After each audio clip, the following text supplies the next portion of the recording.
வணக்கம் நேயர்களே, விவாத நேரம் நிகழ்ச்சிக்கு உங்களை அன்புடன் வரவேற்கிறோம். இன்று நாம் விவாதிக்கக்கூடிய தலைப்பானது அதிமுகவின் தலைமையகம் டெல்லியில் உள்ளது. கனிமொழி, திமுக தலைமையகத்தை காப்பாற்றியது ஜெயலலிதா, இபிஎஸ்.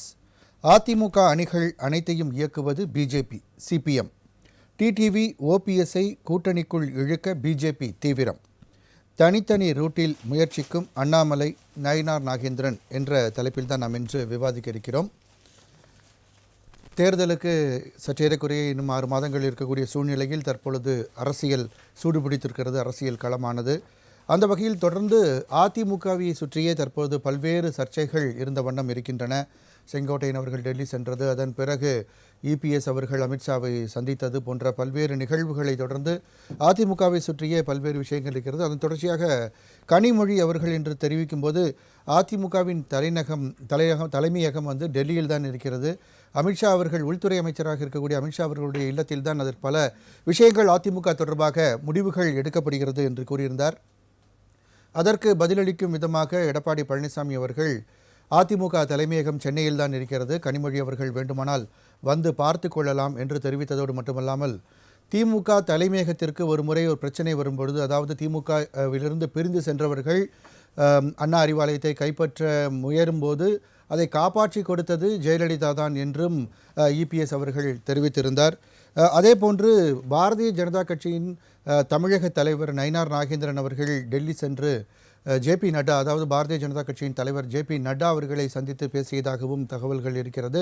அவர் பேசும்பொழுது ஜேபி நட்டா அவர்கள் டிடிவி ஓபிஎஸ் போன்றவர்களை மீண்டும் ஒருங்கிணைக்க வேண்டும் என்று அவர் தெரிவித்திருந்தார். இது ஒரு புறம் இருக்க, அண்ணாமலை அவர்கள் அடையாறில் உள்ள டிடிவி அவர்களின் இல்லத்திற்கே சென்று அவரை சந்தித்திருந்தார்.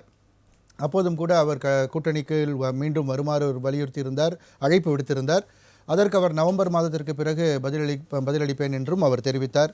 இதேபோன்று டிடிவி ஓபிஎஸ் அவர்களை இணைப்பதற்கான ஒரு சூழல் பாஜக தரப்பிலிருந்தும் அழுத்தம் கொடுத்து வரப்படுகிறது. இதே சமயத்தில் சிபிஎம் தலைவர் மாநில செயலாளர் திரு சண்முகம் அவர்கள் தெரிவிக்கும் போது அதிமுகவில் எத்தனை அணிகள் இருந்தாலும் கூட அனைத்தையும் இயக்குவது பிஜேபி தான் என்ற ஒரு கருத்தை தெரிவித்திருந்தார்.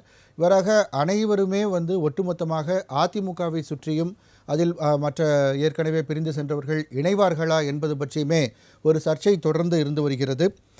அண்ணாமலை அவர்கள் டிடிவி அவர்களை சந்தித்தது, நயினார் நாகேந்திரன் அவர்கள் டெல்லி பயணம், இதுபோன்ற விஷயங்களும் இன்னும் பாஜக இதில் தீவிரமாக இருக்கிறதோ என்ற ஒரு கேள்வியும் எழுப்பியிருக்கிறது.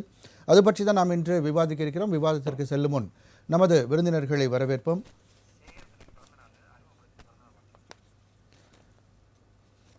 முதலில் நமது அரங்கில் இருக்கும் விருந்தினர்களை வரவேற்கலாம். அரசியல் விமர்சகர் வழக்கறிஞர் சேயன் அவர்களை வரவேற்போம்.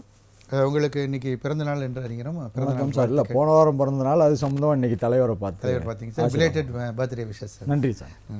அடுத்ததாக பத்திரிகையாளர் திரு கோவிந்தராஜ் அவர்களை வரவேற்போம். வணக்கம். வணக்கம். வலதுசாரி சிந்தனையாளர் வெங்கடேஷ் அவர்களை வரவேற்போம். வணக்கம். கோவிந்தராஜ் சார், உங்கள்கிட்ட துவங்குறேன். அதிமுக தொடர்பாக பல்வேறு விஷயங்கள் சுற்றி வருகிறது. ஏற்கனவே முன்னுரையில் சொன்னதை நீங்கள் கேட்டிருப்பீங்க. உங்களுடைய முதல் சுற்று கருத்தை பதிவு பண்ணுங்கள். அதாவது திருமதி கனிமொழி அவர்கள் இது போல் ஒரு பேச்சு சொல்லியிருக்கிறது ஆச்சரியமாக இருக்குது.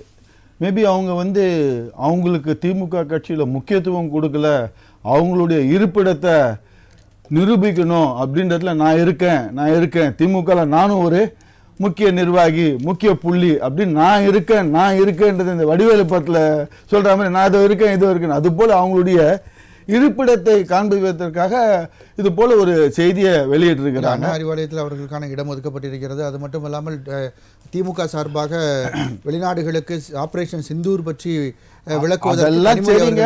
என்ன வகையில் நீங்க ரூம் ஒதுக்கிக்கிறதுலாம் சரி, முக்கியத்துவம் கொடுத்துருக்காங்களா கனிமொழிக்கு? அதுதான் மிகப்பெரிய அந்த திமுக கட்சிக்குள்ளாரியே இளவரசருக்கு இருக்கக்கூடிய முக்கியத்துவம் இவங்களுக்கு இருக்கான்றதுதான் மிகப்பெரிய ஒரு கேள்விக்குறி.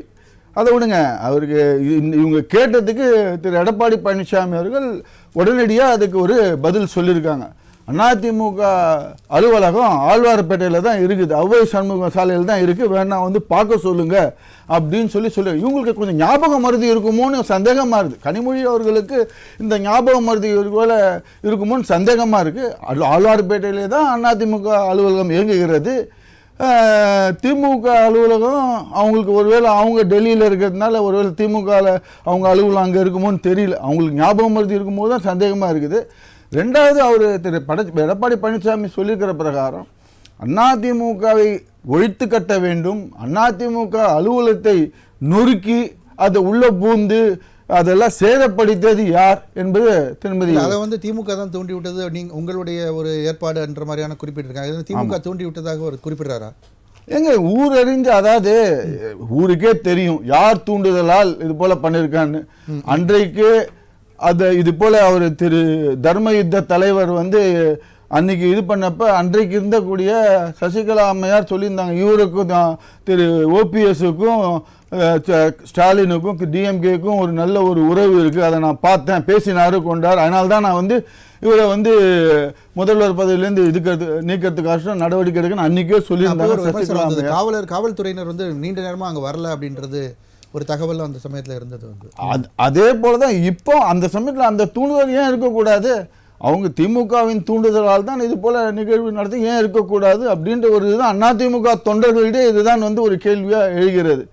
ஸோ மீண்டும் மீண்டும் அவர் திரு எடப்பாடி பழனிசாமி என்ன சொல்லியிருக்காரு, திமுக ஆட்சியில் எதனா குறை சொல்கிறதா இருந்தால் இது போல வேலைகள் தான் சொல்லியிருக்கேன், ஏன் இவங்க ஆட்சியில் நடத்தக்கூடிய திட்டத்தை சொல்லி எதுவும் கேட்கக்கூடாதா? அது கேட்கறதுக்கு இது கிடையாது. ஏன்னா இவங்களுக்குள்ளார உட்கட்சி நேற்றுக்கு என்னடானா திருச்சி சிவா அவர் செந்தில் பாலாஜி அந்த கூட்டத்தில் இருக்கிறப்ப ஏன் எல்லாரும் எழுந்து நிற்கிறாங்க, யாரோ வந்துட்டு போகிறாங்க யாரோ போயிட்டு போகிறாங்க, திருச்சி சிவா அவர் எப்படி சொல்கிறாரு, செந்தில் பாலாஜிக்கு முக்கியத்துவம் முதல்வரே கொடுக்குறாரு. அதே கூட்டத்தை சாரியும் கேட்டாரு, அதே நீங்க பார்த்து என்ன இதே போல எல்லாம் இது பண்ணிட்டு இருக்கிறது. தலைப்புக்கு வரேன், நான் தலைப்புக்கு வரேன், தலைப்புக்கு வாங்க, தலைப்புக்கு வரேங்க. ஏன்னா தலைப்புக்கு தலைப்பு பேசுங்க. செந்தில் பாலாஜி தலைப்பு ஏங்க திமுக சொல்லிருக்கிறது திமுக அடிச்சாலும் திமுக புயல் அடிச்சாலும் திமுக எதுவுமே சொல்லாம எந்த கட்சிக்கும் தூக்கம் வராது.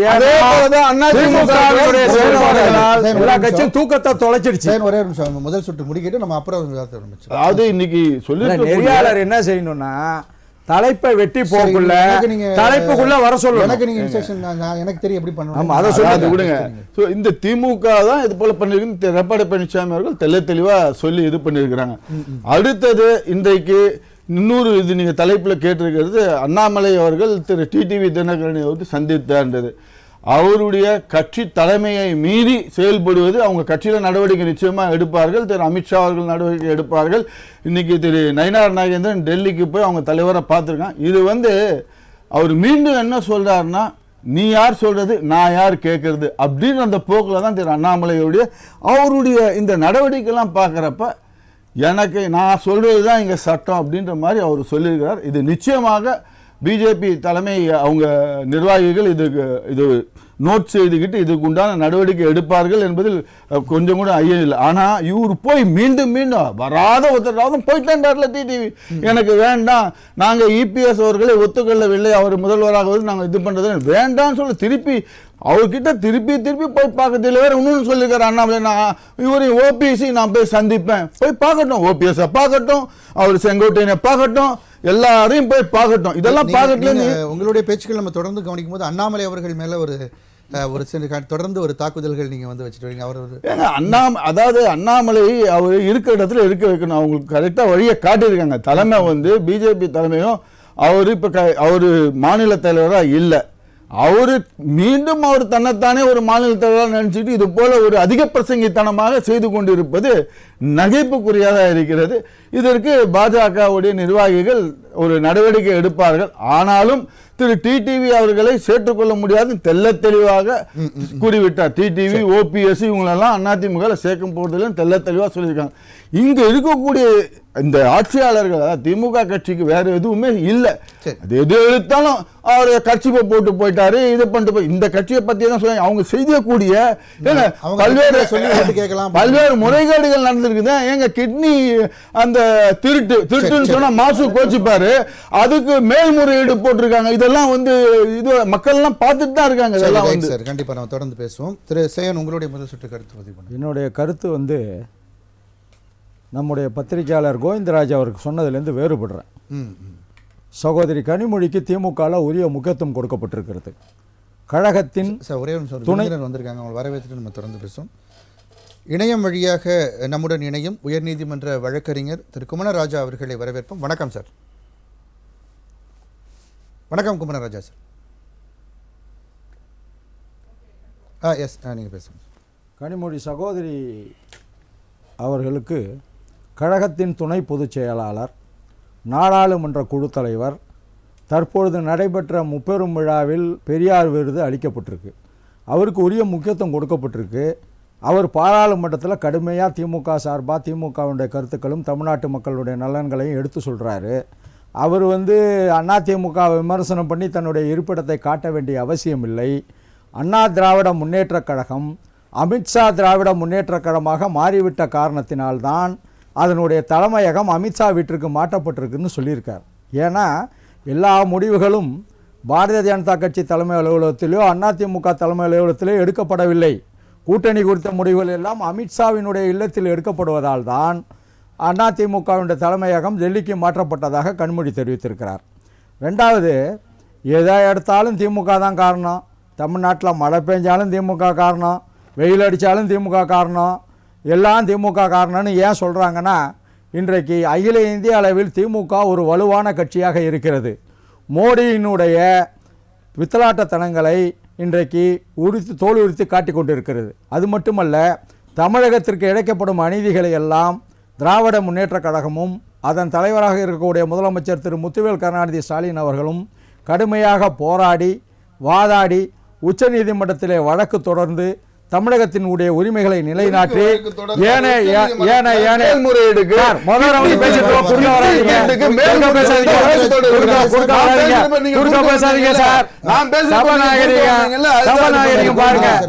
நான் தலைப்பை ஒட்டி பேசிக்கிட்டு இருக்கேன், குறுக்க வராதிங்க. தலைப்பை வெட்டி பேசணும்னா குறுக்க வாங்க.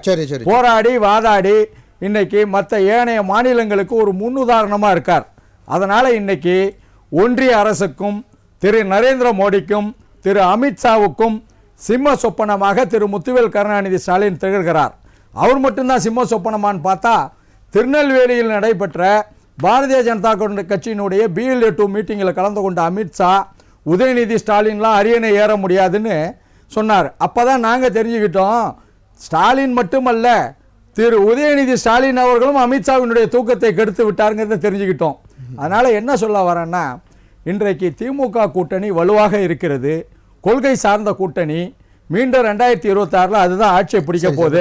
அதே நேரத்தில் அதிமுக கூட்டணியில் எவ்வளவு முரண்பாடு இருக்கு அப்படிங்கிறத நம்ம பத்திரிகையாளர் கோவிந்தராஜ் அண்ணாமலை விமர்சனம் பண்ணார்ல, அதிலே முரண்பாடு சொன்னீங்க இல்லையா. இப்போ எடப்பாடி பழனிசாமி அவர்கள் சொல்லும்போது ஆட்சியில் பங்கு என்ற ஒரு விஷயத்தை வைத்து கூட்டணி கட்சிகள், அதாவது திமுக கூட்டணி இருக்க கட்சிகள் பிரச்சனை ஆரம்பித்திருக்கிறது, மிகப்பெரிய ஒரு தலைவலி. அண்ணன் எடப்பாடி பழனிசாமிக்கு சொல்றது, உங்க வீடு குப்பையா கிடக்கு, உங்க வீடே சரியில்லை, முன்ன கொல்லக்கதவு திறந்து கிடக்கு, தெற்கதவு திறந்து கிடக்கு, அதை போய் முதல்ல அவர் கூட்டணியை சரி பண்ணணும். டிடிவி OPS அவர் வரக்கூடாதுங்கிறாரு, அண்ணாமலை வாங்கங்கிறாரு, நயினார் நாகேந்திரன் வெளில போகிறதுக்கு நான் காரணம் இல்லைங்கிறாரு. முதல்ல தான் வீட்டில் உள்ள ஓட்டையை எடப்பாடி அடைத்து விட்டு திமுக கூட்டணியில் உள்ள ஓட்டையே இல்லாத திமுக கூட்டணிக்கு ஓட்டையை உண்டாக்கி அடைக்க பார்க்குற வேலையை எடப்பாடி பார்க்க வேணாம். அவர் கூட்டணியை முதல்ல சரி பண்ணிக்கிட்டோம். அவர் கூட்டணியில் இன்றைக்கி யார் இருக்காங்க? என்றைக்கு ITC ஹோட்டலில் அமித்ஷாவும் எடப்பாடி பழனிசாமியும் அதிமுக BJP கூட்டணியை அறிவித்தாங்களோ அன்னைக்கே அதிமுக தொண்டர்கள் சோர்வு அடைந்து விட்டார்கள். அது மட்டுமல்ல, OPS வெளியேறிவிட்டார், டிடிவி வெளியேறிவிட்டார், இன்னும் 1-2 கட்சி இருக்காங்க. காங்கிரஸுடைய சட்டமன்ற தலைவர் நினைக்கிறேன், அவரே இந்த மாதிரியான ஒரு குரல் எழுப்பியிருக்காரு. கண்டிப்பா 25 சீட்டுன்றதை விட எங்களுக்கு சீட்டை பத்தி முடிவு பண்ண வேண்டியது திமுகவுடைய தலைவர் திரு முத்துவேல் கருணாநிதி ஸ்டாலின் அவர்களும் ராகுல் காந்தியும் காங்கிரஸ் பேரியக்கத்துடைய தலைவர் திரு மல்லிகார்ஜுன கார்கேவும் தான் முடிவு பண்ணணும். இவங்கெல்லாம் முடிவு பண்றதுக்கு இவங்களுக்கெல்லாம் அதிகாரம் இல்லை. ரெண்டாவது, அந்த சீட்டு என்னங்கிறது தேர்தல் அப்போ முடிவு பண்ணுவாங்க. அமித்ஷா தானே முடிவு பண்ணும். அமித்ஷாவும் நம்ம அதை பத்தி ஒண்ணுமே சொல்ல, நீங்க சண்டை போடாதீங்கிறோம். நம்ம என்ன சொல்றோம்னா முதல்ல புரிஞ்சுங்க. நம்ம என்ன சொல்றோம்னா, கேக்குறது திமுகவோட கூட்டணி கட்சிகள் ஏதாவது முடிவெடுக்கணும்னா யாரை சந்திக்க போறாங்க? கூட்டணி கட்சி தலைவர்களை சந்திக்க போறாங்க. அதே மாதிரி 2 கூட்டணி கட்சி தலைவர்கள் டெல்லியில் சந்தித்து பேசிக்கிறாங்க. உடனே அவங்க தான் முடிவெடுக்கிறாங்க. அமித்ஷா திமுக அப்படின்னு சொல்றது எந்த வகையில் வந்து இல்லை, அதாவது டெல்லியில் போய் முடிவெடுக்கலாம். டெல்லிக்கு சொல்றதே நீங்கள் ரகசியமாக போனீங்கன்னா அப்புறம் அதை சொல்ல தானே செய்வோம். தமிழ்நாடு சட்டப்பேரவையுடைய கூட்டத்தொடர் நடந்துகிட்டு இருக்கு. நகர்ப்புற உள்ளாட்சி தேர்தலுடைய உள்ளாட்சித்துறையினுடைய மானிய கோரிக்கை இருக்கு. அன்றைய தினம் எடப்பாடிக்கு ஊருக்கு பஸ் ஸ்டாண்ட் அறிவிக்க போறாங்க. அன்றைக்கு அந்த மானிய கோரிக்கையில் கலந்து கொள்ளாமல் 10 நாட்களுக்கு முன் திறக்கப்பட்ட அதிமுக அலுவலகத்தை பார்க்க போறேன்னு சொல்லிட்டு அமித்ஷா அவர்களை சந்தித்து விட்டு வந்து நான் வந்து சந்தித்தேன் அப்படின்னு சொல்றது எந்த விதத்துல நியாயம்? அதனால தான் சொல்றேன், என்ன நாங்க வந்து கவலைப்படுறதெல்லாம் என்ன சொல்றோம்ல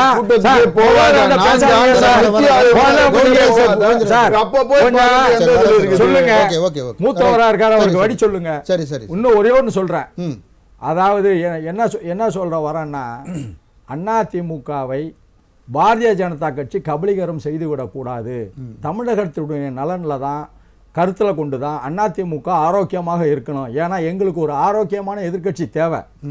ஆனால் பாரதிய ஜனதா கட்சி எந்த மாநிலத்தில் கூட்டணி வச்சாலும் அந்த மாநில கட்சியை கபலீகரம் செய்துவிட்டு அடுத்ததாக அது முன்னிலைப்படுத்தி கொண்டிருக்கிறது. அது வந்து அதுக்கு ஒரே காரணம், ஒரே உதாரணம் ஒரிசாவை சொல்லலாம். அங்கே பிஜு ஜனதா தளத்தோட உறவு கொண்டு அவர்களோட கூட்டணி அமைத்து விடுத்து அடுத்த தேர்தலே அவரை எதிர்த்து அந்த கட்சியை வந்து ஆட்சியிலேருந்து இறக்கிடுச்சு. சரி, அதனால தான் நாங்கள் சொல்கிறது என்னன்னா, முதல்ல பிஜேபியினுடைய மாய வலையிலிருந்து அதிமுக தப்பிக்க வேண்டும். அதிமுக மேல இருக்கிற கன்சர்ன் இன்னொரு ஒரு விஷயத்தையும் சொல்கிறேன். இன்னைக்கு அதிமுகவை வந்து இயக்குறது பிஜேபின்னு கம்யூனிஸ்ட் செயலாளர் சண்முகம் தெளிவாக சொல்லியிருக்கார். என்ன காரணம்னா, இவங்க எடப்பாடி பழனிசாமியை சோத்து கையில் வச்சுக்கிறாங்க, ஓபிஎஸ் டிடிவியை பீச்சை கையில் வச்சுக்கிறாங்க, நயனா ராகேந்திரன் எடப்பாடி பழனிசாமியை சந்திக்கிறாரு, அண்ணாமலை வந்து டிடிவியை சந்திக்கிறாரு, ஓபிஎஸ் பேசுகிறாரு. இவங்க எல்லாம் சேர்ந்து ஒன்றா சேர்ந்தாலும் கூட 2026 திமுக வருவதை தடுக்க முடியாது. 7வது முறையாக ஆட்சி அமைக்கும். அடுத்த சுற்றில் விரிவாக பேசுவோம்.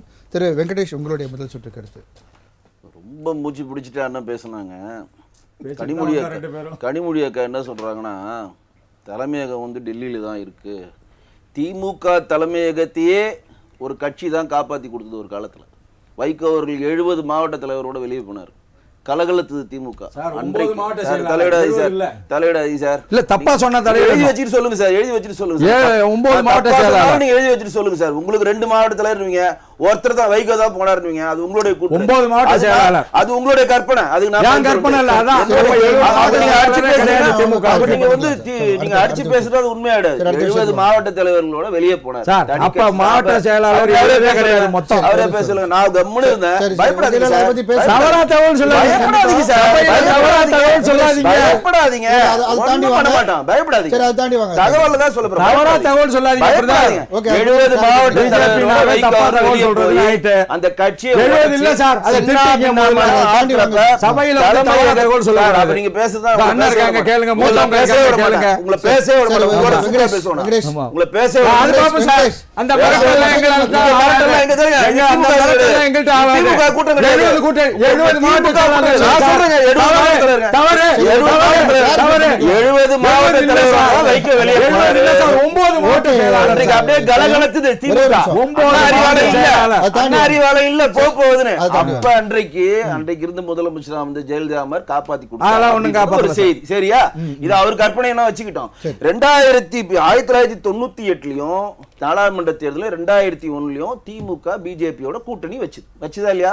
அந்த கட்சியை கபலீகரம் பண்ணிட்டா அந்த கட்சி. நாங்க அப்படியே கபலீகரம் பண்ணிட்டோம். திமுக 4 அமைச்சர்கள் இருந்து கேபினெட்ல பெரிய பொறுப்பு வாங்கிட்டு இருந்தாங்க. 1 வருஷமா முரசொலி மாறன் படுத்திருந்தே கவர்மெண்ட் அன்னைக்கு செலவு பண்ணுச்சு. 1 2001 அதிமுக வந்து பிஜேபியோட கூட்டணி வச்சு நாங்கள் சட்டமன்ற தேர்தலில் வந்து 4 சீட்டு வென்றெடுத்தோம். 2001 சட்டமன்ற தேர்தலில் வென்றெடுக்கிறப்ப அதிமுக வந்து பிஜேபி வந்து கபலீகரம் பண்ணிடுச்சா? என்ன பேச்சு இது? அவங்க அப்படி வருவாங்களாம், கபலீகரம் பண்ணுவாங்களாம். நான் சொல்றேன், 2G ஸ்பெக்ட்ரம் வழக்கு நடக்கிறப்ப இதே அண்ணா அறிவாலயத்தில் மேலே போய் ஜெயலலிதா அம்மாவை கூட வருமான வரித்துறை இன்கம் டாக்ஸ் இது ஐடி ரைடும் போய் நடத்திட்டு இருக்கப்ப கீழே வந்து திமுக வந்து காங்கிரஸை மிரட்டி 49 சீட்டு வாங்கலையா? 60 சீட்டு 63 சீட்டு வாங்கினாங்களா? அது வந்து மாற்று இல்ல. லைஃப் டைம்ல ரொம்ப 1967க்கு அப்புறம் 69 சீட்டு அவங்க மிரட்டி வாங்கி அதை தோத்தும் போனாங்க. கூடா நண்பு கேடா முடியும்னு சொல்லி கலைஞர் அவர்கள் சொன்னார். இது வந்து அந்த நேரத்தில் திமுக இயக்கியது யார்? காங்கிரஸ். அந்த 2G ஸ்பெக்ட்ரம் வழக்க வச்சு ஒட்டுமொத்த திமுகவை இயக்குச்சு இன்னைக்கு. அன்றைக்கு இவங்க சொல்றாங்க இது அதிமுக வந்து பிஜேபி தான் வந்து கபலீகரம் பண்ணுது, இயக்குது. இயக்குது எங்களுடைய கட்சியினுடைய முன்னாள் மாநில தலைவர் கட்சி வந்து ஒன்றிணையணும், எல்லாரும் ஒரு குடையில் இருந்து தான் திமுக வீழ்த்தணும், அவருக்கு டெல்லி கொடுக்குற ஹைகமாண்ட் படி தாங்க அவர் செயல்படுவாரு. இது வந்து தேசிய கட்சிங்க. நாயனார் அவர்களும் டெல்லியில் ஹைகமாண்ட் சொல்லுவாங்க, இது இப்படி நீங்க செயல்படுங்க, நீங்க இதை செயல்படுங்க, நீங்க இந்த வேலையை செய்யுங்கன்னு சொல்லி பிரிச்சு கொடுப்பாங்க. அந்த வேலைப்படி தான் இங்க செயல்பட முடியும். இது கழகங்கள் கிடையாது. தாந்தோணித்தனமா யார் வேணா தலைவர்னு சொல்லிட்டு நாங்க சொல்றதா நீங்க கேட்டுக்கின்றது கிடையாது. டெல்லி என்ன சொல்லுதோ அதை நாங்க கேட்போம். இது வந்து காங்கிரஸுக்கும் பொருந்தும், பிஜேபிக்கும் பொருந்தும். சரிங்களா? இப்ப எதுவுமே இல்லாம அதை எப்படி சொல்றதுன்னா, அங்க இருக்கக்கூடிய நிதியை வைத்து இங்க ஒரு மிகப்பெரிய ஒரு தொழிற்சாலை வர மாதிரி, மிகப்பெரிய ஒரு கட்டமைப்பு வர மாதிரி தொடர்ந்து இவங்க சொல்லிக்கிட்டே வராங்க. இப்போ லேட்டஸ்டா கூட என்ன சொன்னாங்க, தூத்துக்குடியில 30,000 இன்வெஸ்ட்மெண்ட்ல 30,000 கோடி இன்வெஸ்ட்மெண்ட்ல தூத்துக்குடியுடைய ஹார்பர் வந்து விரிவாக்க பண்ண போறோம், 50,000 பேருக்கு வேலை தர போறோம்னு சொல்லி மத்திய அரசு திட்டத்தை இவங்க திட்டம் மாதிரி மடைமாட்டு பண்றாங்க. ஒண்ணு. ரெண்டாவது, இன்றைக்கு இன்னைக்கு காலையில் நடந்தது, இவங்க கூட்டணி பலமான கூட்டணின்றாங்களா.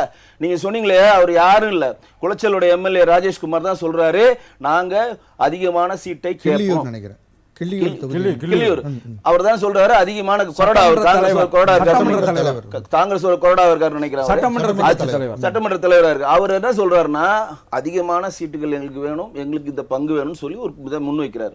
மாணிக் தாக்கூரும் வைக்கிறார், ஜோதிமணியும் வைக்கிறாங்க, பொன் கிருஷ்ணமூர்த்தி ஐயா வந்து துணை முதல்வரே வேணும்னு சொல்லி அவங்க வைக்கிறாங்க. இதெல்லாம் இன்றைக்கு காலையில கரூர்ல திமுக காங்கிரஸினுடைய மகளிர் மாவட்ட தலைவியா இருக்கக்கூடிய கவிதான்றவங்கள திமுக கபலீகரம் பண்ணிடுச்சு.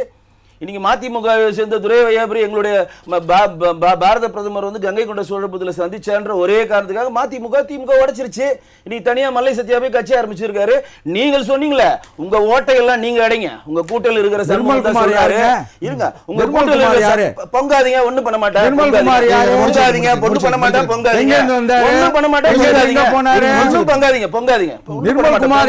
சரி, ஓகே. மதிமுக உடைச்சி நீங்க ரெண்டு ஆகி வச்சிருக்காங்க. கட்சியில இருக்க சண்முகம் என்ன சொன்னாரு, திமுக கொடுத்த தேர்தல் மேனிஃபெஸ்டோல 20% கூட நிறைவேற்றவில்லை. இவங்க கட்சியில் இருக்காங்களே சிஐடி யூனியன் தலைவர் கூட சவுந்தரராஜன், மின்சார கட்டணம் நீங்க கம்பெனியை ரன் பண்ண முடியல, மின்சார கட்டணத்தை பெரிய லெவலில் பீக்க வசூல் இவங்க ஏற்றி வச்சிருக்காங்கன்னா அவர் ஸ்ட்ரைக் பண்றாருங்க. சரிங்களா? இதெல்லாம் கூட்டணியில் இருக்கவங்க. இது வந்து இவங்க கூட்டணி தர்மம் மாதிரி காட்டுறதுக்கு ஒரு காரணம் இருக்கு. நாங்கள் வந்து ரொம்ப இணைபடையாத கூட்டணினா பைசாவும் கொடுத்து கட்சியும் கொடுத்து சீட்டும் கொடுத்தா நீங்க இணைபெறாத கூட்டம் தான் இருப்பாங்க. அது இல்லாமல் உங்கள்கிட்ட பெரிய ஃபார்முலா இருக்கு. திருமங்கலம் ஃபார்முலா ஒன்று வச்சிருக்கீங்க, ஈரோடு கிழக்குல வந்து பட்டி ஃபார்முலா ஒன்று உருவாக்கிட்டீங்க. புது புது ஃபார்முலா கண்டுபிடிக்கிறதுல வல்லவர்கள் அவங்க. ஈரோடு கிழக்குல காங்கிரஸ் கூடிய இவிகேஎஸ் இளங்கோவன் ஜெயிக்கிறதுக்கு காங்கிரஸ் வந்து ஒருத்தம் போல பிரச்சாரத்துக்கு ஒட்டுமொத்த 15 அமைச்சரும் உட்காந்து பட்டி ஃபார்முலா பண்றான். 4 தொகுதியை பிரிச்சு, ஏன் இதுல அதிகமா வாங்கி நான் முதல்வர்கிட்ட பேர் வாங்கணும், என்னுடைய பூத்துல ஒருமையில பேசக்கூடாது அமைச்சர்லாம். அப்ப இவங்க பேசக்கூடாது, பொங்காதீங்க, ஒருமையில பேசக்கூடாது, மரியாதையோடு பேசாதீங்க, அமைச்சர் சொல்லக்கூடாது. மன்னிக்கிறேன். எல்லா அமைச்சர்களும் போறாங்க, 15 அமைச்சர்கள் பட்டி போட்டு இவங்க கூறு போட்டு யார் ஜெயிக்க பாடுபடுறாங்க, இவிகேஎஸ் இளங்கோவன். ரைட்டா? அந்த கூட்டணி கட்சியினுடைய தலைவர் அழகிரி எங்க போனாரா? அன்னைக்கு காங்கிரஸ் காரிய கமிட்டி தமிழ்நாடு மாநில தலைவர் அழகிரி எங்க போனாரா? போகல. அப்ப கொடுக்குற மாதிரி கொடுத்துட்டு நாங்க சீட்டு கொடுத்தா அவங்க ஆள் செத்துக்கிட்டே இருக்கிறானுங்க, இனிமேல் சீட்டு கிடையாது, நாங்களே அதை கபலீகரம் பண்ணிக்கிறோம். நாங்க கபலீகரம் பண்றோமா, அவங்க கபலீகரம் பண்றோமா? இன்னைக்கு ஈரோடு கிழக்கு யார்ட்ட இருக்கு? அவங்க தேமுதிமுக இருந்து விலகி வந்தா சந்திரகுமார் தான் இன்னைக்கு எம்எல்ஏ. கபலீகரம் பண்றது இவங்களா, நாங்களா? சரி, கண்டிப்பா சார். சரி, குமரராஜா சார், உங்களுடைய முதல் சுட்டு கருத்து. முகம் நக நட்பது நட்பன்று, நெஞ்சத்து அகம் நக நட்பதே நட்பு. அதாவதுங்க, நட்பின் அடிப்படையில் தான் நட்பு பாராட்டுவதும் நாகரிகத்தோடு நடந்து கொள்வதும் ஒவ்வொரு அரசியல் கட்சியினுடைய அடிப்படை பண்பாடு. ஆனால் தமிழகத்தில் திராவிட முன்னேற்ற கழகமும் அனைத்து இந்திய அண்ணா திராவிட முன்னேற்ற கழகமும் ஜெயலலிதா அவர்களும் மதிப்பிற்குரிய கலைஞர் அவர்களும் இருந்த வரைக்கும் அதற்கான வாய்ப்பே இல்லாமல் இருந்தது. அதற்கு பின்பாக வந்த ஸ்டாலின் அவர்கள், எடப்பாடி பழனிசாமி அவர்கள் முதலமைச்சராக இருந்த பொழுது சில விஷயங்களுக்கு மரியாதை சந்தித்தது மட்டுமல்லாமல் அரசுக்கு ஆலோசனை வழங்குவதற்காக முதலமைச்சரை சந்தித்தது நிகழ்வு உண்டு. அதே போலவே எடப்பாடி பழனிசாமி அவர்களுடைய தாயார் அவர்கள் மரணத்தின் போது எல்லோரும் எதிர்கட்சி உட்பட அனைவரும் சென்று விசாரித்து விட்டு நலம் விசாரித்து விட்டு இந்த துக்கத்தை நாங்களும் உங்களிடம் சேர்ந்து பகிர்ந்து கொள்கிறோம் என்கின்ற நாகரிகம் இருந்தது. ஆனால் இப்பொழுது தேர்தல் காலமாக இருக்கின்ற காரணத்தினாலே தேர்தலில் இந்த கட்டிச்சோத்து எலி என்கின்ற அடிப்படையிலே பாரதிய ஜனதா கட்சியினுடைய முன்னாள் தலைவர் முன்னாள் பொறுப்பாளர் மதிப்பிற்குரிய அண்ணாமலை ஐபிஎஸ் அவர்கள் இப்பொழுது சம்பந்தமே இல்லாமல் நான் தேசிய ஜனநாயக கூட்டணியில் வெளியேறுகிறேன், எப்படி நான் இவரை எடப்பாடி பழனிசாமி முதல்வர் ஏற்றுக்கொள்ள முடியும் என்ற சொன்ன தினகரனை போய் சந்தித்து தனிப்பட்ட முறையில் நட்பு அப்படின்னு சொல்லலாம். ஆனால் அதே இதை மாநில தலைவர் நம்முடைய நயினார் நாகேந்திரன் அவர்கள் என்ன சொல்றார், எடப்பாடி பழனிசாமி அவர்களை முதல்வராக்குவதற்காக நாம் எல்லா பணிகளையும் பார்ப்போம் என்று சொல்லுகிறார். இப்படி ஒன்றுக்கு பின் முரணாக இருப்பது என்பது எந்த விதத்திலும் ஏற்றுக்கொள்ள முடியாதது. அதேதான் மதிப்பிற்குரிய உள்துறை அமைச்சர் அமித்ஷா அவர்கள் 1000 பிரச்சனைகள் இருந்தாலும் மத மாற்றங்கள் இருந்தாலும் எந்த விதத்திலும் மனமாச்சரியங்கள் இருந்தாலும் நீங்க இது எப்படி கான்ட்ரவர்சின்னு சொல்லுங்க. டிடிவி அவர்களை வந்து இப்போ அண்ணாமலை அவர்கள் கூப்பிட்டு மறு உள்ள வரார் அப்படின்னா அவர் வந்து அக்செப்ட் பண்றதா தானே அர்த்தம். இப்போ வந்து அவர் இபிஎஸ் கூட்டணி அவங்க முடிவு பண்ணியிருக்காங்க, இப்போ அந்த கூட்டணி அக்செப்ட் பண்ணி தானே வரதா அர்த்தம். வந்தாருன்னா அதான மீனிங் வரும். இல்ல தெளிவா அவர் சொல்றாருங்க. டிடிவி தினகரன் சொல்றாரு நவம்பருக்கு அப்புறம் சொல்றேன்னு தான் சொல்லியிருக்காரு, நம்ம வரலன்னு சொல்லல. அப்ப நிலைப்பாட்டில் மாற்றம் வர வாய்ப்பு இருக்கு இல்லையா? எப்படி நிலைப்பாட்ட மாற்றம் இருக்கு? அப்ப பாரதிய ஜனதா கட்சியும் அதிமுகவிலையும் முதலமைச்சர் வேட்பாளர் வந்து இவர் எடப்பாடி பழனிசாமி இல்லை என்று சொல்லிடுவார்களா? இல்ல நான் சொல்றேன் டிடிவி அவர்களுடைய நிலைப்பாட்டில் மாற்றம் வர வாய்ப்பு இருக்குன்னு சொல்றேன். என்ன நிலைப்பாட்டில் மாற்றம் வருது? யாரு தினகரனுடைய நிலைப்பாட்டு இல்லையா? அவர் தெளிவா ஊடகங்கள்ட்ட சொல்லிட்டாரு, எந்த விதத்திலையும் எடப்பாடி பழனிசாமி அவர்களை முதலமைச்சர் வேட்பாளராக ஏற்றுக்கொள்ள மாட்டேன், அவர் இருக்கும் முறை நான் அந்த கூட்டணியில் இருக்க மாட்டேன்னு தெளிவா சொல்றாரு. இப்ப மறுபடியும் பேசுறேங்க, இது வழக்கம் போல எல்லாரும் சொல்லுகின்ற அந்த டைலாக் தான். என்ன டைலாக்னா, அரசியல் நிரந்தர எதிரிகளும் அல்ல, அரசியல் நிரந்தர அதான் நான் சொல்ல உங்களுக்கு தெரியாது இல்லை. ஏன்னா இதுக்கு முன்னாடி பெரிய பெரிய கட்சிகளே அந்த மாதிரி பண்ணியிருக்காங்க. அப்படிங்கும்போது டிடிவி அவர்கள் பண்றதுல பெரிய ஆச்சரியம் ஒன்றும் இல்லை. ஆனால் மாற வேண்டியது டிடிவி தினகரனை ஒழிய இந்த வேட்பாளரையோ இல்ல இந்த கூட்டணியில மாற்றத்தை ஏற்படுத்துவதா செய்யக்கூடாது. அதே போலதான் அமித்ஷா அவர்கள் 1000 பிரச்சனைகள் இருந்தாலும் கூட ஹரித்வாருக்கு சென்ற செங்கோட்டையனை ஹரித்வாருடைய முகத்துவாரமாக இருக்கின்ற அமித்ஷாவுடைய வீட்டுக்கு சென்று சந்தித்தது, அவரை ஒரு முன்னாள் சீனியர் அப்படிங்கிறதுக்காகவும் முன்னாள் அமைச்சர்ன்றதுக்காகவும் 10 ஆண்டு காலம் 10 முறை எம்எல்ஏவாக இருந்தவர் என்ற ஒரே காரணத்திற்காகவும் எடப்பாடி பழனிசாமி அவர்கள் இருக்கின்ற பொழுது அவரை விட்டுவிட்டு அவரை சந்தித்தது மிகப்பெரிய தவறு. அதற்காகத்தான் இவரை வந்து கட்சி பொறுப்புல இருந்து எடுக்கிறோம் அப்படின்னு சொல்லி கட்சி பொறுப்புல இருந்து எடுத்துட்டாரு. அப்படி இருக்கின்ற பொழுது இன்றைக்கு தேர்தல் காலமாக இருக்கின்ற காரணத்தினாலே எடப்பாடி பழனிசாமி அவர் கூட சில விஷயங்களை நீக்கு போக்கூட நடந்து கொள்ள வேண்டிய அவசியம் இருக்கின்ற காரணத்தினாலும் இந்த செங்கோட்டையன் மீது பெரும் பொறுப்புகளை பறித்தோடு நிப்பாட்டி இருக்கிறார். இல்லாவிட்டால் அது வேறு மாதிரி இருக்கும். ஏனென்றால் இவங்க எல்லாரும் சொல்றாங்க இல்லையா, எல்லாரும் சேர்த்துக்கோங்க. குமரராஜா சார் தொடர்ந்து உங்க கருத்துக்களை சொல்லுங்க. பாரதிய ஜனதா கட்சி மிகப்பெரிய கட்சி, உலகத்திலேயே சிறந்த கட்சி, மிக ஆகச்சிறந்த அருமையான ஆட்சியை கடந்த 12 ஆண்டு காலமாக வழங்கி கொண்டிருக்கின்ற கட்சி. ஆனால் அதே நேரத்தில் சில விஷயங்களில் அவர்களுக்கு சில நேரங்களில் அரசியல் செய்ய வேண்டிய அவசியம் ஏற்பட்டிருக்கிறது. அதற்கு காரணமாக அனைத்து இந்திய அண்ணா திராவிட முன்னேற்ற கழகம் தன்னுடைய குடுமையை எடுத்துக்கொண்டு போய் அவரும் கொடுத்து விட்டு நீங்க எப்படி வேணாலும் ஆட்டி வைங்க, நாங்க அதுக்கேற்ற மாதிரி ஆடுறோம் அப்படின்னு சொல்லிட்டு ஒரு சில பேர் செய்தார்களே. ஆனால் அவ்வளவு நாகரிகத்தோடு அரசியல் கட்சிகள் என்பதே சந்தர்ப்பத்தை சரியாக பயன்படுத்துகின்றதான அரசியல் கட்சிகளுடைய பொறுப்பாக இருக்கிறது. அதனால அந்த மாதிரி வாய்ப்பு கிடைக்கின்ற பொழுது அவர்களை ஆட்டி வைக்கிறார்கள். சரி ரைட். கோவிந்தராஜ் சார், அதாவது தொடர்ந்து இப்போ அதிமுக விமர்சிக்கப்படுகிறது அப்படின்னாலும் கூட இப்போ முன்னாடிலாம் ஜெயலலிதா அவர்கள் இருக்கும்போது முதல்ல இனிமேல் பிஜேபி கூட கூட்டணி இல்லைன்னாரு. அதான் வந்து ஓபிஎஸ் அவர்கள் இபிஎஸ் அவர்களும் ஃபாலோ பண்ணலை. அதற்கு பிறகும் கூட பல்வேறு திட்டங்கள் வகையில் பார்க்கும்போதும் அப்போது ஆட்சியில் இருக்கும்போதும் பிஜேபி கொண்டு வந்த திட்டங்களை ஆதரித்தாங்க. ஸோ இந்த மாதிரி தொடர்ந்து ஜெயலலிதா அவர்களுக்கே அவர்களுடைய நிலைப்பாட்டுக்கே எதிராகவே இவங்க பிஜேபியோட உறவில் இருக்காங்களா அப்படின்ற ஒரு கேள்வியும் இருக்குது. அது இல்லாமல் சார் சொன்ன மாதிரி இப்போ குடிமை அவங்க கையில் தான் இருக்குது அப்படின்ற ஒரு விஷயத்தையும் பதிவு பண்ணுறாரு. அதாவது குடுமி அவங்க கையிலெல்லாம் இல்லை. எல்லா அதிமுகவை பொறுத்த வரைக்கும் அதன் பொதுச் செயலாளர் திரு எடப்பாடி பழனிசாமி அவர்கிட்ட தான் எல்லாம் இருக்குது. அதாவது ஒரே ஒரு விஷயத்தை இங்கே நான் மீண்டும் பதிவு பண்ண விரும்புகிறேன். இந்த கபலீகரம் பண்ணுறேன்னு அண்ணன் சொல்லிட்டு இருந்தார். கபலீகரம் பண்ணுறது யாருன்னா திமுக. உதாரணத்துக்கு இப்போ தேர்தல் ஆணையம் இவங்க கூட்டணியில் இருக்கக்கூடிய எல்லா கட்சி, முக்கியமாக இருக்கக்கூடிய ஜவஹர்லால் அவருடைய கட்சி, அப்புறம் கொங்கு அவருடைய கட்சி, அதுக்கப்புறம் இருக்கக்கூடிய அவங்க மற்ற சிறு சிறு கட்சிகள்லாம் இருக்கு, எல்லாருக்கும் அங்கீகாரத்தை ரத்து பண்ணிட்டாங்க. இது பண்ணதுக்கு யார் காரணம் யோசிக்கணும். அண்ணன் திமுக அவங்க சின்னத்தில் நிற்க சொல்லி அந்த கட்சியை கபலீகரம் பண்றது யாருன்னா, இது போல சின்ன இது கட்சிகளை கபலீ பண்ண யாருன்னா இவங்க தான். கேன்சல் பண்ணிட்டாங்க. ஆமா ஆமா நிச்சயமாக. அதுதான் நான் வரேன் சார், உங்கள்கிட்ட வரேன் சார். அது போல திமுக தான் வந்து அவங்க கிட்ட இருக்கக்கூடிய அந்த கட்சியெல்லாம் கபலீகரம் பண்ணது திமுக தான். இது போல தேர்தல் ஆணையம் அந்த கட்சியினுடைய அங்கீகாரத்தையே ரத்து பண்ணியிருக்கிறாங்க. சின்னலாம் இப்ப இனிமே அவங்க யோசிச்சுட்டு இருக்கிறாங்க என்ன பண்றது அப்படின்னு சொல்லி. இவங்க தான் கபலீகரம் பண்ணிட்டு இருக்காங்கன்னு இங்க சுட்டி காட்ட விரும்புறேன். ரெண்டாவது அண்ணன் சொல்லி நீங்க அதிமுக இது மாதிரி எனக்கு ஜெயலலிதா அவர்கள் வந்து நிறைய பேர் இப்போ டிவி வாசன் அவர்களை கூட நான் நம்ம இரட்டையில நிற்கணும்னு சொல்லி கேட்டிருந்தனால தான் அவர் கூட்டணிக்கு வரல. அதே மாதிரி கருணாஸ் அவர்களுடைய கட்சியாக தமிமும் அன்சாரியா இருக்கட்டும், ஜெயலலிதா உதாரணங்கள் நம்மளும் சொல்ல முடியும். அதாவது ஜெயலலிதா மேடம் இருக்கிறப்ப தேர்தல் ஆணையம் அங்கீகாரம் அந்த கட்சி அங்கீகாரத்தை ரத்து பண்ணது நிகழ்வு இது வரைக்கும் இப்பதான் முதல் முறையாக இங்க தமிழகத்தில் இருக்கக்கூடிய இந்த கட்சிகளை ரத்து பண்ணிருக்கிறது இப்பதான். அந்த சின்னவனா வந்து இது போல ரத்து செஞ்சிருக்கலாம். அது அவங்க உரிய அந்த பர்சன்டேஜ் வாக்கு சதவீதம் வரலன்றதுனால சின்னங்கள் வேணா இது பண்ணி கட்சி அங்கீகாரமே ரத்து செய்திருக்கிறது தேர்தல் ஆணையம் இப்பதான். இது போல கபலீகரம் பண்ணக்கூடியதுனாலதான் திமுக அதன் கூட்டணி கட்சிகளை கபலீகரம் செய்திருக்கிறதுனால தான் இது போல ஆகுதுன்றது அண்ணன் புரிஞ்சுக்கணும். அது வந்து சுட்டி காட்ட விரும்புறேன். அதுக்கு பிற்பாடு நீங்க இப்ப இன்னொரு ஒரு கேள்வி கேட்டீங்க. அதாவது குடுமி வந்து யார்கிட்டன்னா யார்கிட்ட கிடையாது, தொண்டர்கள் தான். அதிமுகவினுடைய குடுமி வந்து பாத்தீங்கன்னா தொண்டர்கள் தான்.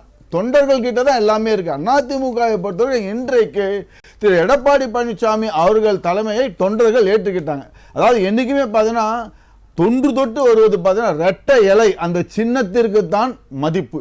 அந்த ரெட்டலை யார்கிட்ட இருக்கோ அவங்க கிட்ட தான் தொண்டர்கள் செல்வார்கள். இன்றைக்கு திரு எடப்பாடி பழனிசாமி அவர்கள் தலைமையில் செயல்படுகிற அந்த அதிமுக ரெட்டையில இருக்கு. இந்த ரெட்டையில முடக்கணும்ன்றதுக்கோசரம் பல்வேறு வழிவகைகள் செய்து பார்த்தாங்க. ஆனா அது வரைக்கும் பாட்சா பலிக்கல. இப்போ கண்டிப்பாக எடப்பாடி அவர்கள் வந்து இதுக்கு முன்னாடி நடந்த தேர்தல்கள்லாம் தன்னுடைய பலத்தை நிரூபிக்கணும்னு முயற்சி பண்ணார். ஒரு தேர்தலில் பிஜேபி கூட கூட்டணி, இன்னொரு தேர்தலில் தனியாக நின்று பார்த்தாச்சு. எதுலையுமே வந்து பெரிய அளவில் வெற்றி இல்லை. இதுக்கப்புறமாவது நம்ம ஒருங்கிணைக்கவும் அவர் இறங்கி வரவே மாட்டேன்றாரு அப்படின்ற மாதிரியான ஒரு விஷயங்கள் இருக்கு இல்லையா? அதாவது துரோகிகளுக்கு இடையில்லைன்னு சொல்ல ஒரு அதாவது இறங்கி வருதா இருந்ததுன்னா எப்படி இறங்கி வரணும்? இப்ப திரு ஓபிஎஸ் எடுத்துட்டு வச்சுங்களேன், அவர் தான் கேஸ் போடுவாங்க சொல்றீங்க. கேஸ் அதாவது ஒரு கட்சியின் மீது அவர்கள் தரப்புல இருந்து பார்த்தா இப்ப எடப்பாடி அவர்கள் செஞ்சது துரோகமா தான் தெரியும்.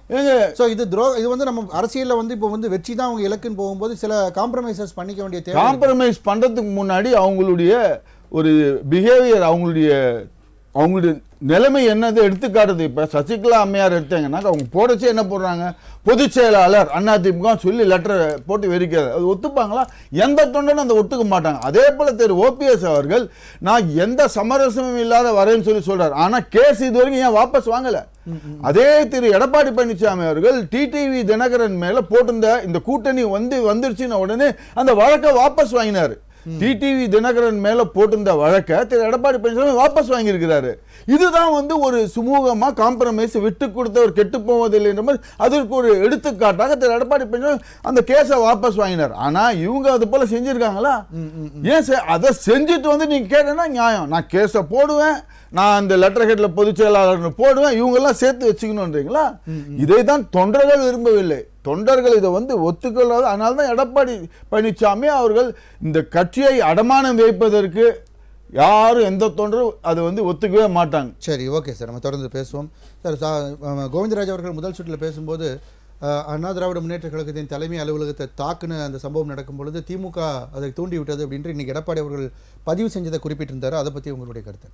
அதிமுக அலுவலகத்தை தாக்குனது ஓபிஎஸும் இபிஎஸ் குரூப்பும். டிபிஎஸ் ஆஃபீஸ் உள்ளே இருக்கக்குள்ள ஓபிஎஸ் குரூப்பு போய்த்து உள்ளே நுழையிறாங்க. அதில் சண்டை நடக்குது. திமுகவுக்கு அதுக்கு சம்பந்தம் கிடையாது. திமுக அதை செய்ய வேண்டிய அவசியமும் இல்லை. தடுப்பதற்கு காவல்துறையினர் வந்து காவல்துறை சட்டப்படி நடவடிக்கை எடுத்தாங்க. சட்டப்படி நடவடிக்கை எடுத்தாங்க. அதை நீதிமன்றமும் பாராட்டுச்சு. பழசா மறக்கக்கூடாது. அந்த அதிமுக அலுவலக பிரச்சனைக்கும் திமுகவுக்கும் சம்பந்தம் இல்லை. எதா இருந்தாலும் திமுகவை குறை சொல்கிறதே வேலையாக போச்சு. என்ன காரணம்னா திமுக வலுவாக இருக்கிறதுனால படுத்த மரம் தான் கல்லடி போடும். ஓட்டப்பந்தயத்தில் முதல்ல ஓடுறவனை தான் விமர்சனம் பண்ணுவீங்க. அதனால் பண்ணுறீங்க. அதை பற்றி நாங்கள் கவலைப்படலை. எடப்பாடி பழனிசாமியை பற்றி சொல்லணும்னா துரோகத்துக்கு ஒரு அடையாளம் ஃபஸ்ட்டு சொல்கிறேன். ஜெயலலிதாவுக்கு என்ன துரோகம் பண்ணார்? ஜெயலலிதா ஒரு பெரிய கூட்டத்தில் அம்மையார் என்ன சொன்னாங்க? என் வாழ்நாளில் மிகப்பெரிய தவறு செய்து விட்டேன். இனி பாரதிய ஜனதாவோடு ஒட்டும் கிடையாது, உறவும் கிடையாது, கூட்டணி கிடையாதுன்னாரு. அந்த அம்மா சொன்னதை அந்த அம்மா சொன்னதை மீறி எடப்பாடி பழனிசாமி கூட்டணி வச்சார். அடுத்து சசிகலாவுக்கு என்ன துரோகம் பண்ணார்னா, சசிகலா தான் முதலமைச்சர் ஆக்குச்சு. அந்த அம்மாவை சிறைக்கு அனுப்பி அந்த அம்மாவை கட்சியை விட்டு நீக்கி எல்லாரும் பண்ணாரு. அடுத்ததாக மோடிக்கு என்ன செஞ்சாரு? 4 வருஷம் 2017 21 வரை டாடி மோடி தான் எங்கள் டாடி தான் மோடின்னு சொல்லி அவர் சொன்னதெல்லாம் கையெழுத்து போட்டு சொன்னதெல்லாம் செஞ்சார். 21 சட்டமன்ற தேர்தலில் தோல்வி அடைந்த பிறகு மோடியையும் கூட்டணியிலேருந்து கழட்டி விட்டார். அதுக்கப்புறம் ஓபிஎஸ்க்கு என்ன துரோகம் பண்ணார்னா, வாங்க ரெட்டை தலைமை, நம்ம 2 பேரும், நான் முதலமைச்சர் நீ துணை முதலமைச்சர், நம்ம ரெட்டை தலைமையாக நீ ஒருங்கிணைப்பாளர் நான் துணை ஒருங்கிணைப்பாளர், நல்லா ரெட்டை தலைமையில் நல்லா இருக்கலான்னு சொல்லி ஆட்சியெல்லாம் நடத்தி முடிச்சுட்டு அந்த ஓபிஎஸ்ஸை நடுத்தரில் விட்டுட்டார். அதனால் எடப்பாடி பழனிசாமிக்கு துரோகங்கிறது ஒன்றும் புதுசு இல்லை. துரோகத்திலே விளைந்தவர். இன்னொன்று வந்து ஏதோ தேர்தல் கமிஷன் பதிவை ரத்து செஞ்சதுக்கும் திமுக காரணங்கிறாங்க. திமுக காரணம் இல்லை. தேர்தல் கமிஷன் அந்த கட்சிகளுக்கு பிரின்சிபிள்ஸ் ஆஃப் நேச்சுரல் ஜஸ்டிஸ்னு ஒன்று சொல்லுவாங்க. No man shall be condemned unheard. அதாவது உங்கள் மேலே நான் நடவடிக்கை எடுக்க போகிறேன்னா உங்கள் தரப்பை நான் கேட்டுட்டு தான் நடவடிக்கை எடுக்கணும். அதை வந்து இதில் லாட்டினில் சொல்லுவாங்க ஆடி ஆல்ட்ரம் பார்ட்டம். அதாவது உங்கள் மேலே நடவடிக்கை எடுக்கிறதுக்கு முன்னாடி நான் ஏன் உங்கள் மீது நடவடிக்கை எடுக்கக்கூடாதுன்னு கேட்டுட்டு தான் நடவடிக்கை எடுக்கணும். இதுலேயும் தேர்தல் கமிஷன் எந்த கட்சிக்கும் எந்த ஷோகாஸ் நோட்டீஸ் எதுவுமே கொடுக்காமல் திடுப்பென பதிவை ரத்து செய்திருக்கிறார்கள். அந்த கட்சியினுடைய தலைவர்கள் ஜவஹர்லால் உட்பட அவர்கள் எல்லாம் நீதிமன்றத்துக்கு செல்ல போகிறாங்க. தேர்தல் கமிஷன் ரத்து பண்ணாலும் திமுக தான் காரணம்னா திமுக அந்த ஒன்றிய அரசுல இருக்கு. திமுகவை எதுல குறை சொல்லணுமோ அதை குறை சொல்லுங்க.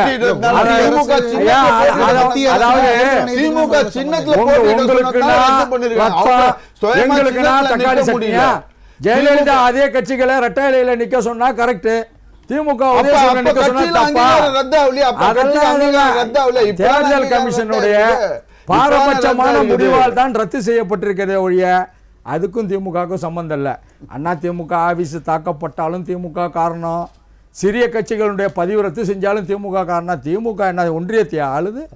இல்ல தேர்தல் ஆணையத்துக்கு ஒன்றியத்துக்குமே என்ன சம்பந்தம் இருக்கு? தேர்தல் ஆணையம் தனியான ஒன்றிய அரசினுடைய கைப்பாவையாக இருக்கிறது என்பதை பீகாரினுடைய வாக்காளர் சரிபார்ப்பு திருத்த இது நேரடியாக நிரூபிச்சாச்சு. உச்சநீதிமன்றம். வெங்கடேஷ் அவர்கள் பதில் அதுக்கு சொல்லுவாங்க. இது எத்தனை முறை வந்து கோர்ட்டு நறுக்குன்னு மண்டையில கொட்டினாலும் நறுக்குன்னு கொட்டுது கோர்ட்டு. மோடி திருந்த மாட்டாரு. இந்தி கூட்டணி கவர்னர்லாம் சொல்லுச்சு. சார் பேசாதீங்க, டென்ஷன் ஆகாதீங்க. இவ்வளவு பொங்குறீங்கன்ற நறுக்குன்னு கொட்டுவாரோன்னா ஏன் பொங்குறீங்க? உங்களை தாங்க கொட்டுறாங்க, எங்களை கொட்டலங்க. இந்தி கூட்டணியை நறுக்குன்னு கொட்டுது. இதே புதிய பீகார் திருத்த வாக்காளர் பட்டியலில் ஒரு நிபந்தனை நியமிச்சிருக்கு. அதை கோர்ட்டில் வந்து நீங்கள் வந்து பொது வழியில் வைக்கணும்னாங்க, வச்சாச்சு. அதாவது பிரச்சனையை தேடி காங்கிரஸ் அலையுது. அங்கே பீகாரில் தேஜஸ்வி யாதவ் முதலமைச்சர் வேட்பாளராக அவர் முன்னெடுத்து காங்கிரஸை கைட்டி விடுறதுக்கு அவர் நினைக்கிறார். இவங்க 70 சீட்டு வேணும், தன் இருப்பை காட்டிக்கொள்ளணும். ஏன்னா காங்கிரஸுக்கு வந்து வலிமை இல்லை. தன் இருப்பை காட்டிக்கொள்வது பீகாரில் வந்து ஓட்சோரின்னு சொல்லிட்டு இவங்க ஃபுல்லாக எப்படின்னா ஓட்சோரி நடந்துச்சுல, அப்போ இங்கே 40 பேர் தெரிஞ்சு ஜெயிச்சதும் ஓட்சோரியா? அதையும் நீங்கள் பதில் சொல்லணும்ல. இங்கே 40 பேர் 40 அடிச்சாங்களா நாடாளுமன்ற எலெக்ஷனில், ஓட்சோரியா? நீங்கள் 2021 நீங்கள் வென்றெடுத்து இங்கே வந்தீங்களே, அப்போ அதுவும் ஓட்சோரியா? இப்போ நான் கேட்கறது என்னன்னா, இவங்க ஜெயிச்சா எலெக்ஷன் நல்லா நடக்குது, அவங்க ஜெயிச்சா ஓட்சோரி. இப்போ ராகுல் காந்தி அவர்கள் தரவுகள் காட்டுறாரு இல்லையா சார்? எல்லா தரவுகளுமே நீதிமன்றம் போதா இல்லையா? பொதுவா வந்து அவர் சொல்லலையே, தரவுகள் காட்டுறாரு, நீதிமன்றம் போதா இல்லையா? நீதிமன்றம் என்ன சொல்லுது? நீங்க புதிய வாக்காளர் திருத்த பட்டியல நீங்க பட்டியலிடுங்கன்னு சொல்லிச்சு, பொது வழியில பட்டியலிட சொல்லிச்சு, தேர்தல் கமிஷனுடைய வெப்சைட்ல பட்டியலிட சொல்லிச்சு, பட்டியலிடச்சு பொட்டியலிட பண்ணியாச்சு. அதுக்கப்புறம் நான் ஓட்சோரி அவங்க தான் தெளிவா சொல்றாங்களேங்க. ஏங்க நீங்க எதுவா இருந்தாலும் நீதிமன்றம் போய் நிவாரணம் பெறலாங்க. இங்க யாரும் ஏமாத்த முடியாது. இப்ப வாக்காளர்ல இருந்து எல்லாரும் ஏத்திட்டாங்க, ஒரே நாட்டுல இன்டர்நெட்ல எல்லாத்தையும் போட்டு வெப்சைட்ல வச்சு எல்லாத்தையும் நீக்கிட்டாங்க. அதிமுக இதுல வந்து விஷயத்துல பார்க்கும்போது ரொம்ப தலையிடுறாங்களா? இப்போ தனித்தனி ட்ராக்ல 2 பேரும் ட்ரை பண்ணிட்டு இருக்காங்க. குமரராஜா சார் ஒரு விஷயத்த சொல்றேன், திமுக எதிர்க்கிற அனைத்து கட்சிகளும் ஒரு கிடையில கொண்டு வரும் தான் பிஜேபியோட பிரதான கொள்கை. இததான் அமித்ஷா அவர்கள் 2021 சொன்னாரு, 24 சொன்னாரு. திமுக வீழ்த்தணும் எந்தெந்த கட்சிகள் நினைக்கிறதோ அவர்கள்லாம் தேசிய ஜனநாயக கூட்டணியில் இணையலாம். கேக்குறேன், இப்போ எடப்பாடி அவர்கள் இவ்வளவு கடுமையா வந்து ஓபிஎஸ் அவர்களும் டிடிவி அவர்களும் சசிகலா அவர்களும் விமர்சிச்சாங்க. இதுக்கு அப்புறம் வந்து சேர்த்தாங்க, எல்லாரும் ஒண்ணா பிரச்சாரம். சார் அது அவங்க கட்சி பிரச்சனை சார். நாங்க தேசிய ஜனநாயக கூட்டணியில உடன்பாடு ஏறப்ப உங்களுடைய கட்சியினோட உள்கட்சி விவகாரங்கள் நாங்கள் தலையிட மாட்டோம். இப்ப அண்ணாமலை ஜி போய் பாக்குறதும் திமுக வீழ்த்தணும் செதறி கொடுத்து அது ஆன்டி இன்கம்சி ஓட்டு விஜய்க்கு போற மாதிரி பிரியக்கூடாதுன்றத அவர் தன்னிச்சையா செயல்பட மாட்டாரு, செயல்பட முடியாது. பிஜேபியில வேலை செய்யறவங்க எல்லாருமே ஹை கமாண்டோட வழிகாட்டுதல் இல்லாம செயல்படவே முடியாது. இப்படி இன்னும் சொல்ல போனா வந்து இப்போ ஏடிஎம்கேல இருந்து போற செங்கோட்டையன் அவர்களும் பிஜேபியில சந்திச்சதுக்கு பிறகுதான் அவர் வந்து பதவி விலக்குறாங்க. ஓபிஎஸ் அவர்களும் பிஜேபியோட நிறைய தொடர்புல இருந்து நமக்கு தெரியும். ஸோ இப்போ சிபிஎம் சண்முகம் சொல்றது போல எல்லா அணிகளையும் இயக்குவது பிஜேபி தானா? இல்லைங்க, முதல்ல தெரிஞ்சுக்கங்க. ஐடிசி ஹோட்டல்ல ஐடிசி ஹோட்டல்ல அக்ரிமெண்ட் போடுறப்பே உள்கட்சி விவகாரங்கள் நாங்கள் தலையிட மாட்டோம்னு சொல்லி முடிச்சாச்சு. அதுக்கப்புறம் டிடிவி பிரச்சனை, ஓபிஎஸ் பிரச்சனைலாம் ஏடிஎம்கேவோட பார்ட்டியோட உள்கட்சி பிரச்சனை, அதுக்குள்ள வரமாட்டோம். செங்கோட்டையன் வந்து உள்துறை அமைச்சரை சந்திக்க கூடாதுன்னு சட்டம் இல்ல, தவறுன்னு சொல்லி அதுதான் அவர் தான் பதில் சொல்றேன். செங்கோட்டையன் அவர்கள் வந்து நேரடியாக அமித்ஷா அவரிடம் அப்பாயின்மெண்ட் வாங்கி சந்தித்ததுக்கான எந்த தரவுகள் இல்ல. உள்துறை அமைச்சர் எந்த போட்டோவும் வெளியிடல, செங்கோட்டையன் நான் சந்திச்சேன் எதுவுமே சொல்ல, அதுக்கு ப்ரூஃபும் இல்ல, அது உண்மை இல்ல. ஆனா செங்கோட்டையன் சொல்ற இத சொல்றது கேளுங்க. அன்றைக்கு துணை ஜனாதிபதி தேர்தல் நடக்கிறப்ப பிரகலாத் ஜோஷியோட வீட்டுல எல்லாருமே ஒன்னா இருக்கிறாங்க. அந்த தேர்தல் எப்படி வாக்களிக்கான ட்ரைனிங் செஷன் வரப்ப நம்ம நிர்மலா சீதாராமன் மேடம் இருக்காங்க, அஸ்வினி வைஷ்ணவ் இருக்காரு, அமித்ஷா இருக்கப்ப ஒரு ஹாய் பாய் சந்திப்பு தான் நான் சொல்லல, உள்துறை அமைச்சகம் சொல்லுது. சரி இப்படியே வச்சுக்கலாம். செங்கோட்டையன் வந்து சந்திச்சா கூட அமித்ஷா அவர்கள் சொல்லிருக்கலாம்ல, என்ன சொல்லிருக்கலாம், இணைந்து செயல்படுங்க, நம்மளாம் ஒத்துமையா இருந்தா தான் திமுக வென்றெடுக்க முடியும் சொல்லிருக்கலாம்ல. எதுவுமே பொது வழியில உள்துறை அமைச்சர் வெளியில சொல்லாதப்ப, ஏன்னா நீங்க போய் இப்ப எடப்பாடி அவர்கள் 11:30 மணிக்கு சந்திச்சாரு, நாங்க சந்திச்சோம், பர்சனலா பேசணும், இந்த விஷயங்கள் நடந்து இது போச்சு வந்துச்சு, பொது வழி வருதா இல்லையா, நான் இத்தனை மணிக்கு சந்திக்க போறேன். நீங்க உள்துறை அமைச்சகத்தை ஓவர் போன்ல போய் சந்திக்க முடியாதுங்க, அது பெரிய புரோட்டோகாலுங்க. அது இவர் சொல்றாரு, அதை ஏத்துக்கிறோம். அப்ப கூட நாங்க என்ன சொல்றோம்னா, செங்கோட்டையிலும் வாங்க, திமுகவை எதிர்க்கிற ஒரு சின்ன ஓட்டு கூட எங்களுக்கு வேணும்ன்றதான் தேசிய ஜனநாயக கூட்டணியோட நிலைப்பாடு. அவங்க உட்கட்சி பிரச்சனையை அவங்க பார்த்துக்கிட்டோம். நாங்க என்ன நினைக்கிறோம், எல்லாரும் இப்ப அண்ணாமலை வந்து எடப்பாடி அவர்களை சேர்த்துக்கன்னு சொல்லி அவர் பிரச்சாரம் பண்ணல. நல்லா கேட்டுங்க, நல்லா புரிஞ்சுங்க. ஓபிஎஸ் அவர்களை நீங்க சேர்த்துக்கங்க கேட்கல. தேசிய ஜனநாயக கூட்டணி நீங்க திருப்பி வாங்க, ஏன்னா அவர்கள் வர ஒரு 10 ஓட்டம் எங்களுக்கு வேணும். எங்களுக்கு வந்து திமுக எதிர்க்கிற எல்லா கட்சியிலும் எங்க குடையின் கீழ் வரணும்னு தேசிய ஜனநாயக கூட்டணி முடிவு எடுத்திருக்குது. அது அமித்ஷா கண்டிப்பா சார். தொடர்ந்து பேசுவோம். திரு குமரராஜா சார், அதாவது இப்போ ஏடிஎம்கேல அவங்களை இணையாம ஒரு பேக்டோர் வழியா இப்போ என்டிஏ கூட்டணிக்கு வந்தாங்க அப்படின்னா பிஜேபிக்கு ஒரு கணிசமான சீட்ஸ் கொடுக்கும்போது அந்த சீட்ஸை வந்து அவங்க ஷேர் பண்ணுறதுக்கான சூழல் வரும். அப்படி நம்ம அந்த ஓட்டுகளை வாங்க முடியும். பொதுவாக டிஎம்கேவை வந்து நம்ம அகற்றணும் அப்படின்றது எங்கள் இலக்கு அப்படின்ற மாதிரி சொல்கிறாங்க பிஜேபி. இல்லை, அது விஷயம் நல்ல விஷயம்தான்.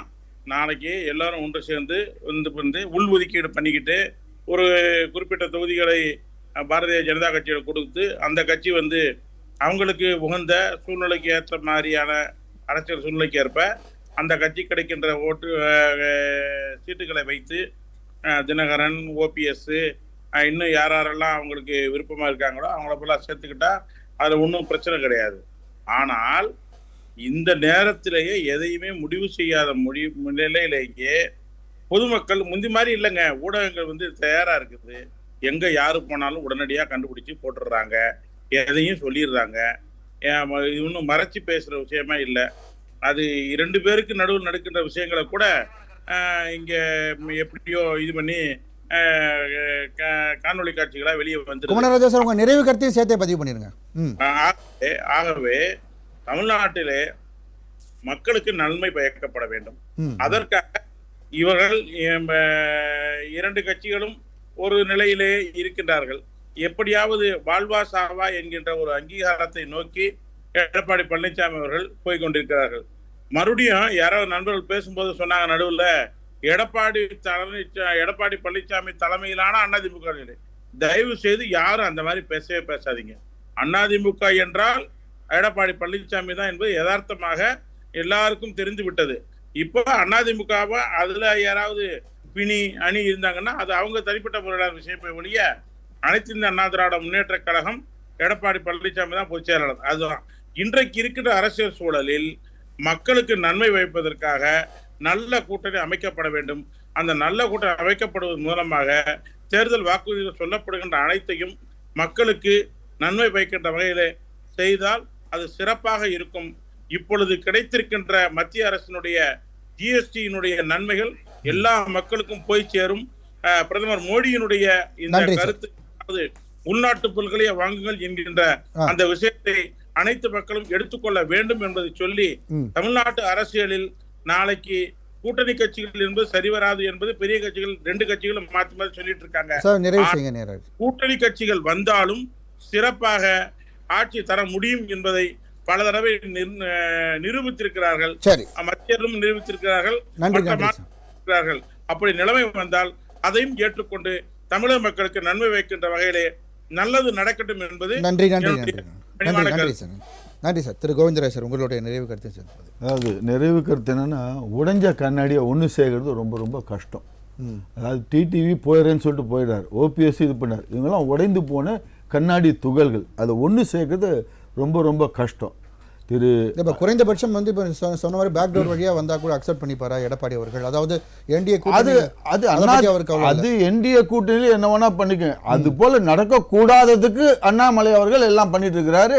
இது வந்து முழுக்க முழுக்க இந்த கூட்டணி ஜெல் ஆகக்கூடாது. இந்த கூட்டணியை இது பண்ண, அது எப்படி வந்து நாடாளுமன்ற தேர்தலில் இந்த கூட்டணியை இது பண்ண செயலிழக்க பண்ணுமோ அப்போவே அவர் வந்து ஆரம்பிச்சிட்டார். எல்லாருக்கும் ஒரே குறிக்கோள், இபிஎஸ் எதிர்ப்பு. அண்ணாமலைக்கு இபிஎஸ் எதிர்ப்பு, டிடிவி டிபிஎஸ் எதிர்ப்பு, சசிகலா இபிஎஸ் எதிர்ப்பு, ஓபிஎஸ் இபிஎஸ், இவங்க எல்லாருமே ஒரே கோட்டில் தான் வராங்க, இபிஎஸ் எதிர்ப்பு. அந்த இது வந்து சரியாகாது. ஸோ அந்த அண்ணாமலை அவர்கள் பண்ணக்கூடிய இந்த இது எல்லாரும் பிள்ளையும் கிள்ளி விட்டு தொட்டிலையும் ஆட்டுறார் அவர்.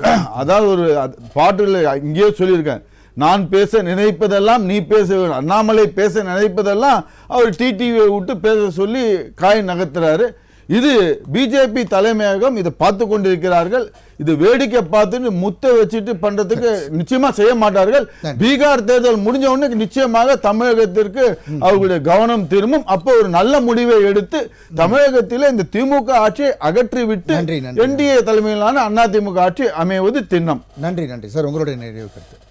டிடிவி, ஓபிஎஸ், இபிஎஸ், பிஜேபி யார் என்ன சேர்ந்தாலும் திமுக 7வது முறையாக 2026 ஆட்சி அமைக்கிறத தடுக்க முடியாது.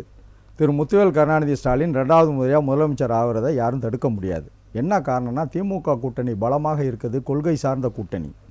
அதே நேரத்தில் இவங்களுக்குள்ள எவ்வளோ பிரச்சனை இருக்குங்கிறத இந்த விவாதத்திலே பார்த்தீங்க.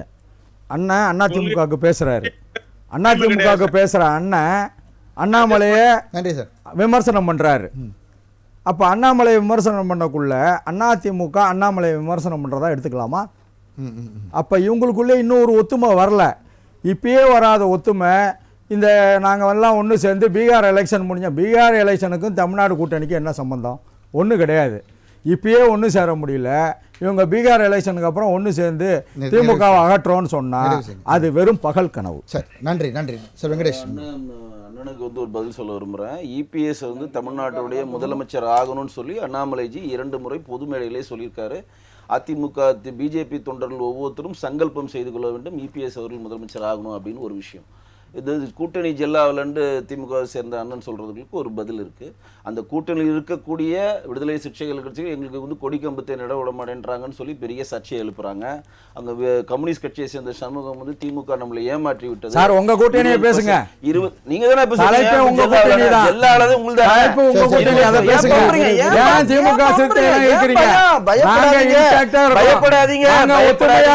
பண்ண மாட்டேன், பயப்படாதீங்க, ஒன்றும் பண்ண மாட்டேன், பயப்படாதீங்க. பயப்படணும், பண்ண மாட்டோம், பயப்படாதீங்க. ஒண்ணும் செய்ய முடியாது. பயப்படாதீங்க. தலைப்பை ஒட்டி பேச சொல்லுங்க. 550 திமுக கூட்டணியில தலைப்பு இல்ல. 20% கூட இவங்க நிறைவேற்றலன்றார். வேல்முருகனை வந்து நெஞ்ச நிமித்திக்கிட்டு தலைப்பா பேச சொல்லுங்க சார். நீங்க தான் ஜெல்லா வரீங்களா? உங்க ஜெல்ல பத்தி உங்க வண்டவாள தண்டவாளத்தை சொல்ல வேணாமா? உங்க ஜெல்ல இன்னைக்கு கரூர்ல பேசுறீங்க. கரூர்ல திமுக காங்கிரஸோடைய மாவட்ட தலைவர் திமுக கமலீரம் பண்ணிருக்கு உருவுறாங்க. இவங்க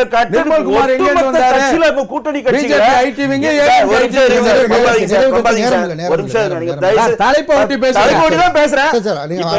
கூட்டணி பாண்டிங் சொல்றது என்னன்னா பணம் கொடுக்கிறது, சீட்டு கொடுக்கிறது, பணம் கொடுக்கிறது, கூட்டணி ஜெல்லா வரத பத்தி பேச போய் நிக்கிறதுக்கு பணம் கொடுத்து பட்டி போட்டு இவங்க வேலை செய்யுது. அடுத்த கட்சி ஜெயிக்கிறது வேலை செய்யுது. விடுதலை அப்ப சொல்றாரு சண்முகம், நாங்க மட்டுமா பணம் வாங்கணும், மதிமுக பணம் வாங்கி சொல்லு, முஸ்லிம் பணம் வாங்கி சொல்லு, வேல்முருகன் பணம் வாங்கினாங்க சொல்லு, கொங்கு ஈஸ்வரன் பணம் வாங்கினாங்க சொல்லு, ஜவஹர்லால் பணம் வாங்கினாங்க சொல்லு, நம்ம முஸ்லிம் லீக் பணம் வாங்கினாங்க சொல்லு. நான் சொல்லலங்க, நான் சொல்லலங்க. கூட்டணி கட்சியில இருக்கவங்க கழுவி கழுவி ஊத்துறான், கழுவி கழுவி ஊத்துறான், கழுவி கழுவி ஊத்துறான், கழுவி கழுவி ஊத்துறான், கழுவி கழுவி ஊத்துறான்.